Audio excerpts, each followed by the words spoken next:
Kailangan pa bang sundin ng mga Kristiyano ang pag-iikapo o tithes? So, may mga Kristiyano naniniwala na kailangan pang mag-tithes dahil sa Malakay 3:10. Sabi doon, "Will a man rob God? Yet you rob me in tithes and offering. You are under curse. The whole nation are under curse." Tapos sa 10, sabi doon, "Bring all the tithes in the storehouse so that there may be food in my house." So meron ng mga Kristiyano na sabi nila, hindi na daw kailangan. Kasi sinabi ng Corinthians, yung tithes ay Old Testament pa yan, nasa panahon na tayo ng Panginoong Hesus. Sabi nila naman nila, hindi na kailangan dahil sa Corinthians, 2 Corinthians chapter 9 verse 7, give what you have decided in your heart, not reluctantly, not under compulsion, for God loves a cheerful giver. So yun po ang sinabi doon. Parang ibig sabihin, kung ano yung napagdesisyonan mong ibigay, yun ibigay mo. Hindi yung persado ka. So ano po ba mga kapatid ang totoo dito mga kapatid? Para sa akin mga kapatid, ang mga Kristiyano ay kailangan po pa rin mag-tithes. Bakit po mga kapatid kailangan? Dahil sa 14 verse 20 ng Genesis, si Abraham po ay nagbigay ng kanyang tithes kay Melchizedek. So, mababasa din po ito sa Hebreo chapter 7 verse 4, Abraham gave a tenth of everything to Melchizedek. Sino po ba si Melchizedek? Si Melchizedek po ay isang king and a priest. Yung tithes ni Abraham mga kapatid, hindi po siya kasama sa law, sa Old Covenant. Kasi po yung law ay ibinigay kay Moises. Wala pa po si Moises noong panahon ni Abraham na nag-tithe si Abraham. So yung kay Moises sa Exodus na po yun. So bakit po kailangan mag-tithes mga kapatid? Si Jesus Christ, hindi ba kinikilala natin siyang King? So Jesus Christ is the King and the Lord of Christians. Nakasulat sa 19:16 ng Revelation, di ba? On his robe and on his thigh, the name written, the King of Kings and Lord of Lords.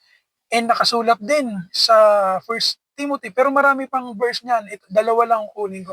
First Timothy chapter 6 verse 15 ang sinabi doon, the Blessed One, the Sovereign, Lord of Lords, and King of Kings. So, yun po mga kapatid ang sinabi doon. So, nararapat lamang po mga kapatid na magbigay tayo mga kapatid kung kinikilala natin ang Panginoon na King, ay talagang dapat tayo magbigay ng tithes. Kasi po, ang tithes po mga kapatid, para lang po yan pagbibigay ng tax sa gobyerno. Hindi po ba dito sa Pilipinas, may trabaho, may mga negosyo, kinukuhanan ng gobyerno ng tax. Kahit may walang trabaho, pagbibili ka may tax eh. Kasi po hindi po tatakbo yung gobyerno mga kapatid kung walang tax. Kasi ang tax, yun yung blood ng government. Yun yung nagsisirculate. Parang dugo na nagsisirculate sa ating katawan. Kasi kung walang tax, wala, hindi gagana yung gobyerno, walang pondo. Jesus Christ sa Mark chapter 12:17, tinesting siya ng mga Pariseo. Tinitesting siya, tinatrap siya kung magkakamali siya ng sagot. So sabi ng mga Pariseo, nararapat bang magbigay ng tax kay Caesar? Sabi ng Panginoon, bigyan mo ako ng coin. Kanino bang mukha ito? Sabi nila kay Caesar. Ang sagot ng Panginoon, namangha sila. Kasi akala nila, sasabihin ng Panginoon na hindi na. Pero sinabi ng Panginoon kung ano yung nararapat. Kasi sabi ng Panginoon, give to Caesar what is for Caesar and give to God what is for God. Ibigay mo kay Caesar ang para kay Caesar, ibigay mo sa Diyos ang para sa Diyos. So hindi niya ini-expect ng mga Pariseo na sasabihin na hindi na kailangan. Pero in-acknowledge ng Panginoon na kailangan natin magbigay kasi yun yung authority nung panahon na yun. Hindi po ba sabi ng Romans chapter 13 verse 1, sabi diyan, let all be subject to the governing authorities dahil walang authority na in-establish na hindi galing sa Diyos. Ibig sabihin mga kapatid, pag nagbibigay tayo ng tax sa gobyerno, kasama na rin po yan mga kapatid sa ating pananampalataya. So ibig sabihin mga kapatid, kaya hindi sinagot ng Panginoon na hindi na kailangan kasi Eh yun ang utos ng Diyos na magpasakop tayo sa mga governing authorities. Kung ang utos naman ay legal, o illegal naman talaga yung magbigay ng tax. So kaya sinabi ng Panginoon, ibigay mo sa Diyos, ang para sa Diyos, ibigay kay Cesar, ang para kay Cesar. So mga kapatid, alam natin na hindi kailangan ng Diyos ang pera. Pero para saan ba yan mga kapatid? Pinupundo po yan mga kapatid to advance the kingdom of God. So, dapat po mga kapatid, yung tithes ay mapupunta doon sa gawain ng Panginoon. Kung may gustong mangaral sa iba't ibang lugar, pondohan yan. So, kapag wala pong tithes mga kapatid, naaantala ang ang preaching, yung gospel, pag-spread ng word of God, walang pamasahe, pag mag-evangelism, wala. So, yun po yung gamit nun mga kapatid. So, ngayon po, ano po ang pinakamabigat na dahilan kung bakit po tayo magta-tithes?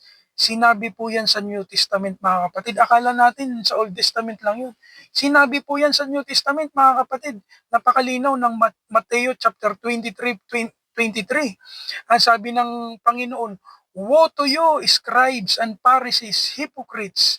You give tenth of your dill, spices, cumin, but you have neglected the more important matters of the law, which is justice, mercy, and faithfulness."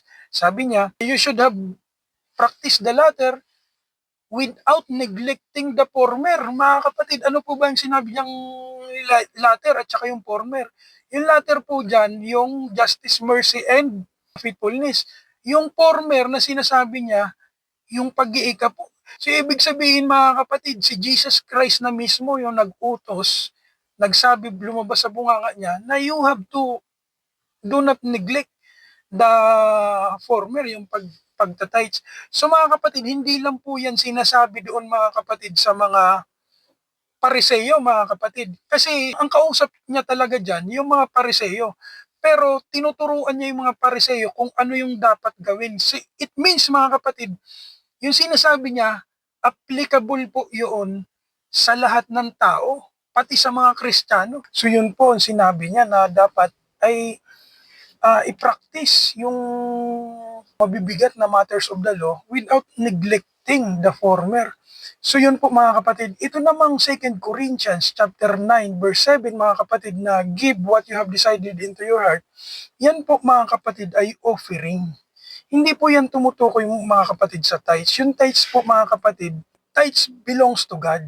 So ibig sabihin mga kapatid, hindi po tayo nagbibigay sa Diyos. Tayo po mga kapatid ay nagbabayad. Parang tax mga kapatid, magbabayad ka ng tax. So yung tithes mga kapatid, yung 10% nun mga kapatid, hindi mo yan binibigay sa Diyos. Pag hindi mo yan binigay, utang mo yan sa Kanya. Para kang nag-tax evasion. So, yan po mga kapatid ay binabayad. Bayad po natin yan sa Diyos because 10% belongs to God. So, yan po ang ibig sabihin nun mga kapatid. O, iba yung tithes, iba yung offering mga kapatid. So, kaya po tayo magta-tithes dahil yung po ay sinabi sa New Testament. At si Jesus Christ mismo po mga kapatid ang nagsabi noon. Okay mga kapatid, maraming salamat sa pakikinig.